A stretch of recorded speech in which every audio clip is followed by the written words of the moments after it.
Hello there! So now, for the third time, I've literally recorded this thing 3 times over a 3-week period. Because every time I record something, I forget to edit it and I don't upload it, and then it's like 2 weeks later and stuff has changed. What's going on? Why is there sirens everywhere? Anyways, so okay, I'm gonna record this. I'm going to get it uploaded tonight so that it's up to date. So anyways, hi, how you doing? Here it is, late July. Oh no, yeah, late July. And of course, the goosegrass is back. Not as bad as it was last year. Not as bad as it was last year, believe me. If you know what goosegrass is, I'll show you. I've been murdering it here lately.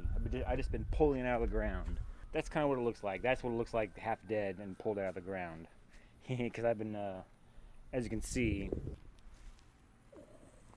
it was really big and bushy all in through here, and I've just been pulling it all out, and that's what you get for leftover. It's just like, it just killed. That's why I want to get rid of it, because it kills everything around it, because it chokes it out. That's kind of why you want to get rid of goosegrass. But yeah, this year is definitely not as bad as it was last year. Now it's just like a couple little tufts here and there.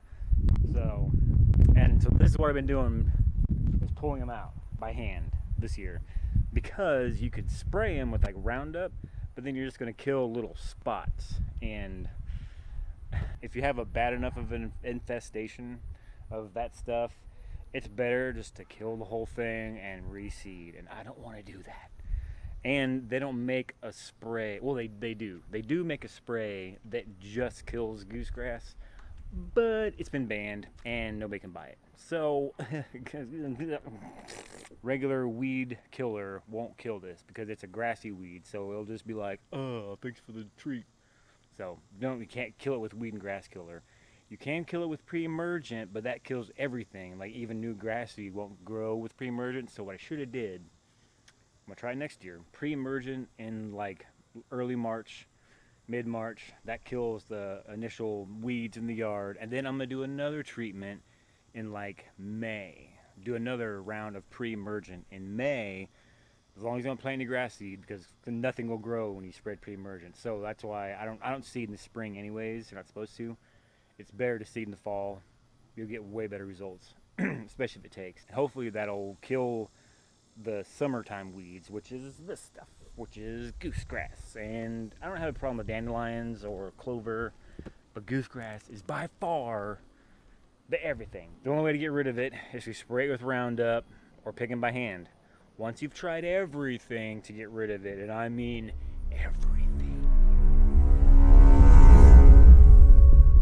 Yeah.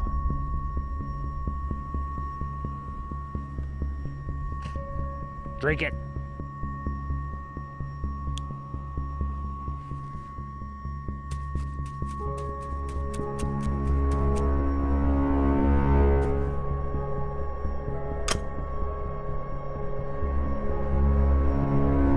I do mean everything.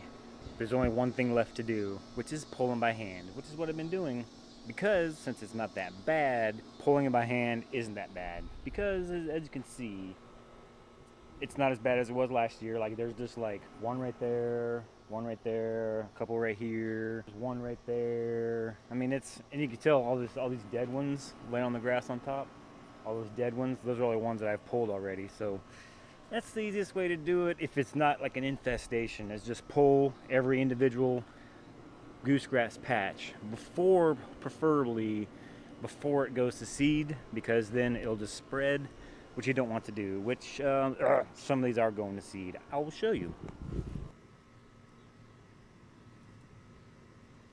That's what seed looks like. So this one has already went to seed. That's awesome.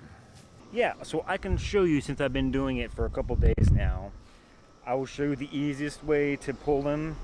I mean, you can use like a chisel or a screwdriver or a knife, or even one of those little like dandelion poker things that you use to pull weeds, but I do it by hand, and I can show you why it's so easy doing it by hand right now. Okay, so here we have a pretty big one. I don't know if you've seen, this is the one I stabbed a bunch of times, but this is goosegrass, in case you didn't know. Take in for a closer look. You know it's goosegrass when there's a center and it spreads out. Here's another one over here. That's goosegrass. Once you get your specimen here, you reach around like this. Haha, reach around.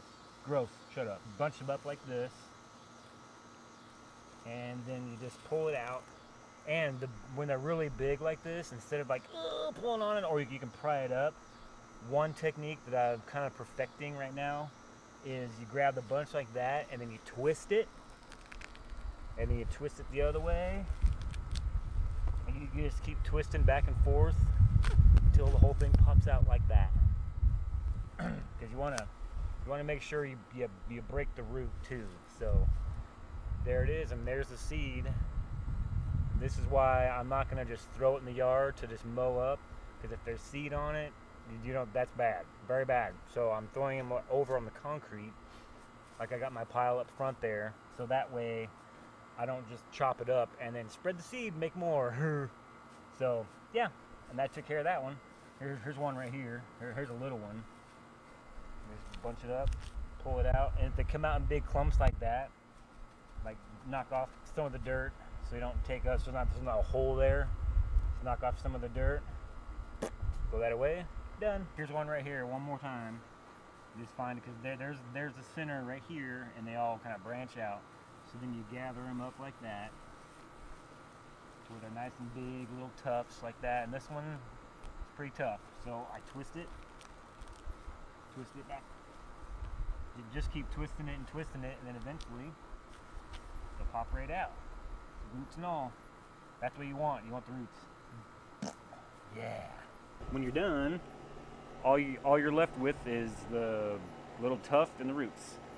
And I leave them off to the side to die for a little bit, and then I'll just burn them or throw them in my burn pile.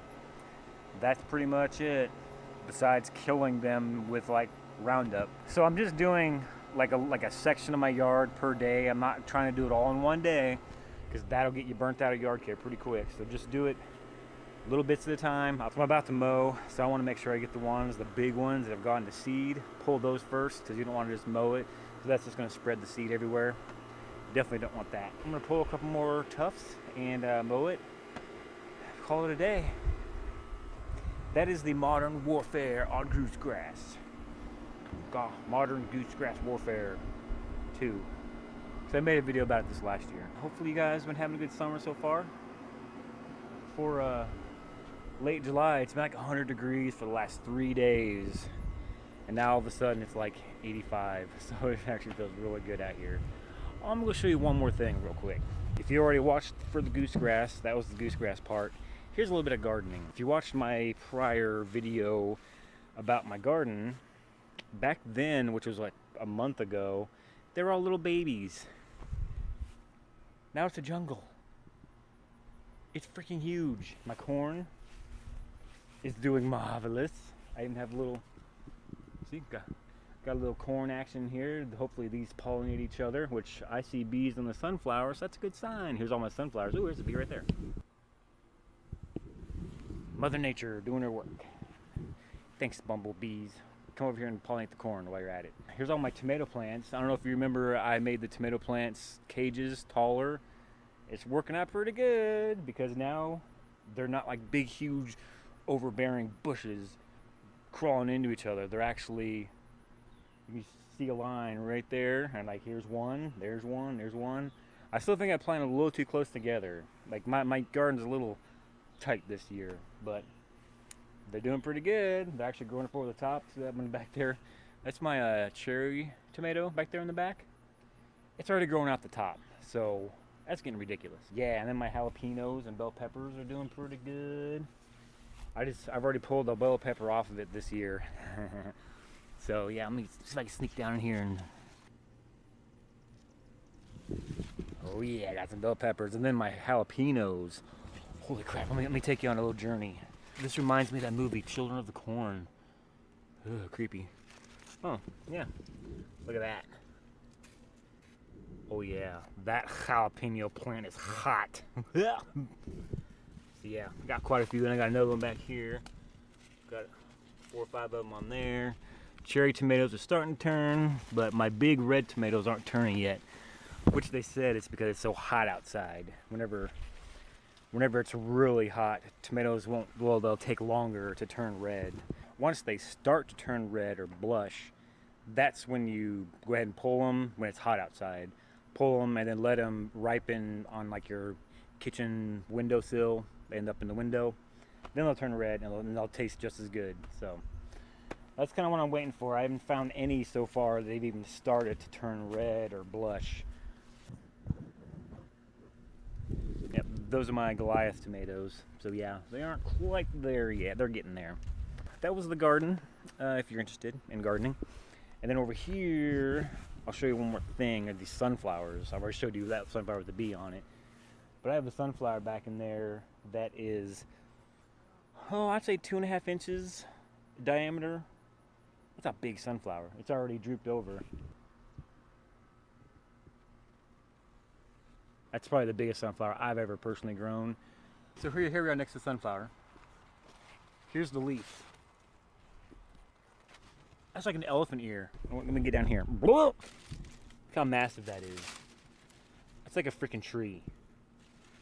It's gonna suck when I have to cut all these down in the fall, early winter, because it's gonna be like cutting down a forest.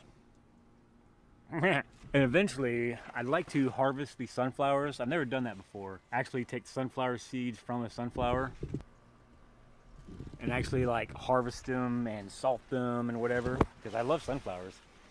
So I don't know, I might try it this year. I always grow sunflowers because I think they're pretty. I've never actually eaten them. Oh yeah, look at this guy right up here. I don't know if you can see him. Look how tall that one is. It's kind of peeking out, and the head's only like this big on it. It's got to be a different breed than the rest of them, because none of the rest of them did that. All the rest of them were huge mammoth ones, but down up there, it's kind of chilling all by himself. He's probably a good 12 feet tall, 14 feet. That's big. So this concludes Jerry's gardening hour. Hope you guys enjoyed it and you learned something. Hopefully you find it entertaining. But yeah, gardening is entertaining, so hopefully you did. You guys have a good day, good week, and I will holler at you later.